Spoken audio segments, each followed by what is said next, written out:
ब्रह्मा जी का रुद्रदेव से सती का विवाह करने का अनुरोध, श्री विष्णु द्वारा अनुमोदन और श्री रुद्र की इसके लिए स्वीकृति। ब्रह्मा जी कहते हैं, श्री विष्णु आदि देवताओं द्वारा की हुई उस स्तुति को सुनकर सबकी उत्पत्ति के हेतुभूत भगवान शंकर बड़े प्रसन्न हुए व हंसने लगे। मुझ ब्रह्मा और विष्णु को अपनी अपनी पत्नी के साथ आया हुआ देख महादेव जी ने हम लोगों से यथोचित वार्तालाप किया और हमारी आगमन का कारण पूछा। रुद्र बोले, हे हरे, हे विधे तथा देवताओं और ऋषियों, आज निर्भय होकर यहाँ अपने आने का ठीक ठीक कारण बताओ। तुम लोग यहाँ किस लिए आए हो और कौन सा कार्य आ पड़ा है? मैं सब सुनना चाहता हूँ। तुम्हारे द्वारा की गई स्तुति से मेरा मन बहुत प्रसन्न है। मुने, महादेव जी के इस प्रकार पूछने पर भगवान विष्णु की आज्ञा से मैंने वार्तालाप आरंभ किया। मुझ ब्रह्मा ने कहा, देवदेव, महादेव, करुणा सागर, प्रभो, हम दोनों इन देवताओं और ऋषियों के साथ जिस उद्देश्य से यहाँ आए हैं उसे सुनिए। वृषभध्वज, विशेषतः आपके ही लिए हमारा यहाँ आगमन हुआ है, क्योंकि हम तीनों सहार्थी हैं, सृष्टि चक्र के संचालन रूप प्रयोजन की सिद्धि के लिए एक दूसरे के सहायक हैं।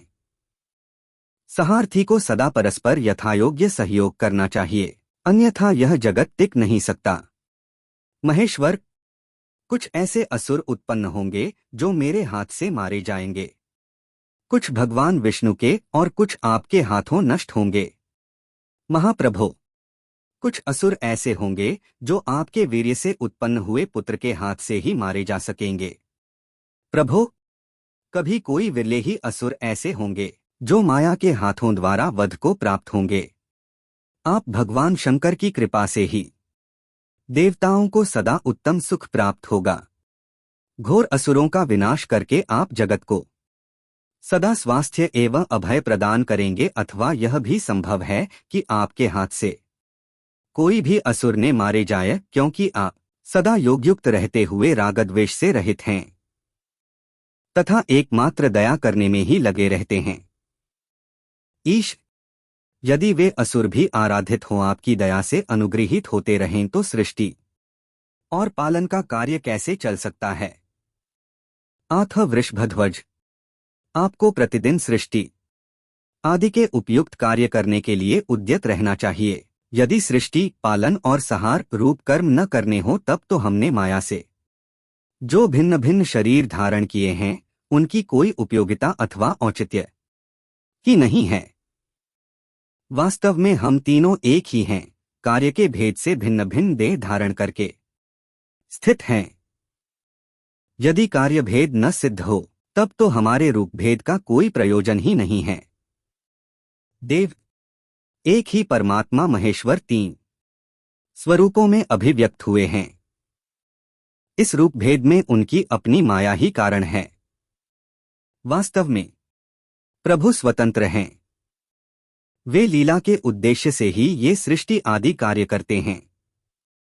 भगवान श्रीहरि उनके बाएं अंग से प्रकट हुए हैं। मैं ब्रह्मा उनके दाएं अंग से प्रकट हुआ हूं और आप रुद्रदेव उन सदाशिव के हृदय से आविर्भूत हुए हैं, अतः आप ही शिव के पूर्ण रूप हैं।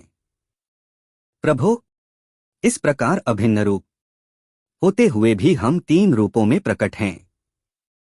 सनातन देव, हम तीनों उन्हीं भगवान सदाशिव और शिवा के पुत्र हैं। इस यथार्थ तत्व का हृदय से अनुभव कीजिए। प्रभो, मैं और श्री विष्णु आपके आदेश से प्रसन्नता पूर्वक लोक की सृष्टि और पालन के कार्य कर रहे हैं तथा कार्य कारणवश सपत्निक भी हो गए हैं, अतः आप भी विश्वहित के लिए तथा देवताओं को सुख पहुंचाने के लिए एक परम सुंदरी रमणी को अपनी पत्नी बनाने के लिए ग्रहण करें। महेश्वर, एक बात और है, उसे सुनिए। मुझे पहले के वृत्तांत का स्मरण हो आया है। पूर्व काल में आपने ही शिवरूप से जो बात हमारे सामने कही थी वही इस समय सुना रहा हूं। आपने कहा था, ब्राह्मण, मेरा ऐसा ही उत्तम रूप तुम्हारे अंगविशेष ललाट से प्रकट होगा जिसकी लोक में रुद्र नाम से प्रसिद्धि होगी। तुम ब्रह्मा सृष्टिकर्ता हो गए। श्रीहरि जगत का पालन करने वाले हुए और मैं सगुण रुद्ररूप होकर संहार करने वाला होऊंगा। एक स्त्री के साथ विवाह करके लोक के उत्तम कार्य की सिद्धि करूंगा। अपनी कही हुई इस बात को याद करके आप अपनी ही पूर्व प्रतिज्ञा को पूर्ण कीजिए। स्वामिन, आपका यह आदेश है कि मैं सृष्टि करूं, श्रीहरि पालन करें और आप स्वयं संहार के हेतु बनकर प्रकट हों। सो आप साक्षात शिव ही संहारकर्ता के रूप में प्रकट हुए हैं। आपके बिना हम दोनों अपना अपना कार्य करने में समर्थ नहीं हैं। अतः आप एक ऐसी कामिनी को स्वीकार करें जो लोकहित के कार्य में तत्पर रहे। शंभो, जैसे लक्ष्मी भगवान विष्णु की और सावित्री मेरी सहधर्मिणी हैं, उसी प्रकार आप इस समय अपनी जीवन सहचरी प्राणवल्लभा को ग्रहण करें। मेरी यह बात सुनकर लोकेश्वर महादेव जी के मुख पर मुस्कुराहट दौड़ गई। वे श्रीहरि के सामने मुझसे इस प्रकार बोले। ईश्वर ने कहा, ब्राह्मण, हरे, तुम दोनों मुझे सदा ही अत्यंत प्रिय हो। तुम दोनों को देखकर मुझे बड़ा आनंद मिलता है। तुम लोग समस्त देवताओं में श्रेष्ठ तथा त्रिलोकी के स्वामी हो। लोकहित के कार्य में मन लगाए रहने वाले तुम दोनों का वचन मेरी दृष्टि में अत्यंत गौरवपूर्ण है।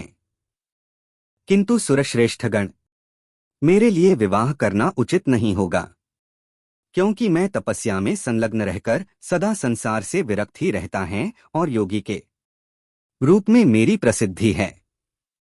जो निवृत्ति के सुंदर मार्ग पर स्थित है, अपने आत्मा में ही रमण करता आनंद मानता है, निरंजन माया से निर्लिप्त है, जिसका शरीर अवधूत दिगंबर है, जो ज्ञानी आत्मदर्शी और कामना से शून्य है, जिसके मन में कोई विकार नहीं है, जो भोगों से दूर रहता है तथा जो सदा अपवित्र और अमंगल वेशधारी है, उसे संसार में कामिनी से क्या प्रयोजन है, यह इस समय मुझे बताओ तो सही। मुझे तो सदा केवल योग में लगे रहने पर ही आनंद आता है। ज्ञानहीन पुरुष ही योग को छोड़कर भोग को अधिक महत्व देता है। संसार में विवाह करना पराये बंधन में बंधना है।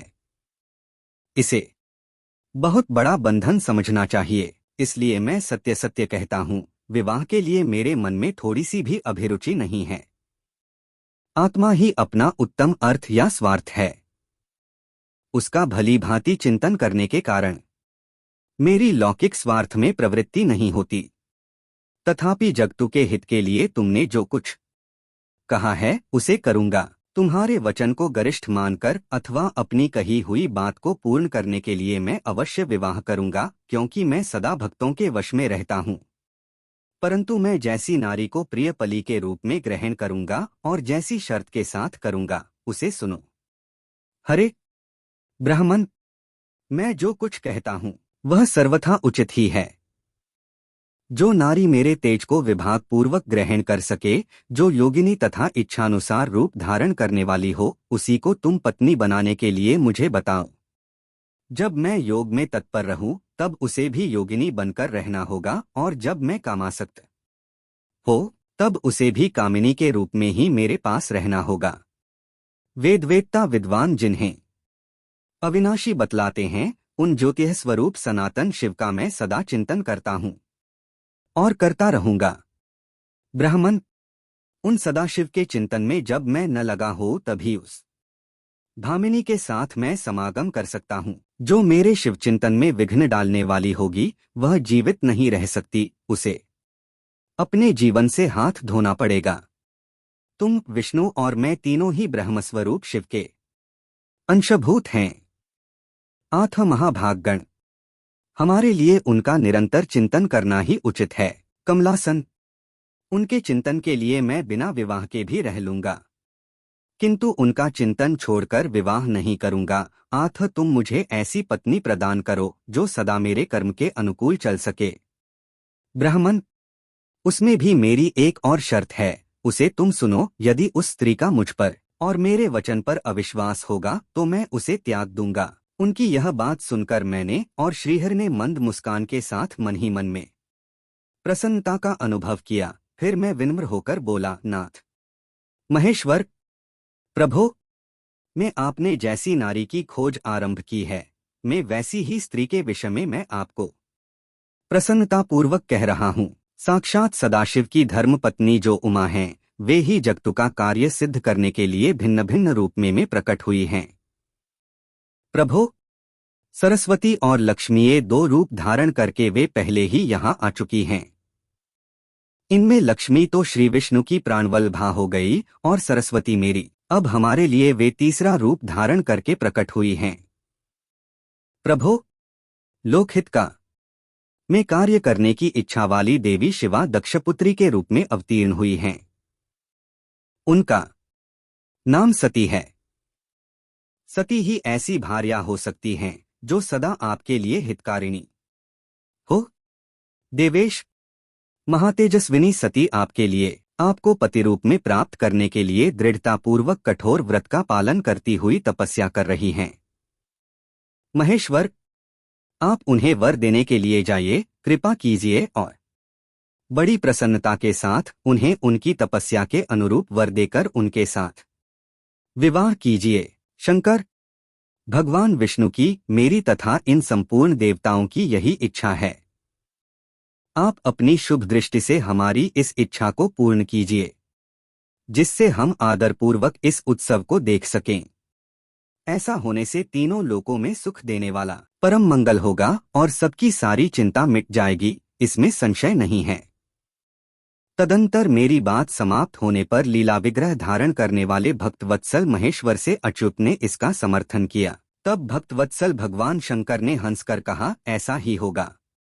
उनके ऐसा कहने पर हम दोनों उनसे आज्ञा ले अपनी पत्नी और देवताओं व मुनियों के साथ अत्यंत प्रसन्न हो अपने अभिष्ट स्थान को चले गए। अगर आप हमारे ज्ञान चैनल पर नए हैं तो प्लीज़ सब्सक्राइब कीजिए और आपको वीडियो पसंद आया हो तो लाइक कीजिए, ताकि ऐसे ही अच्छे वीडियोस हम आपके लिए ला सके। धन्यवाद।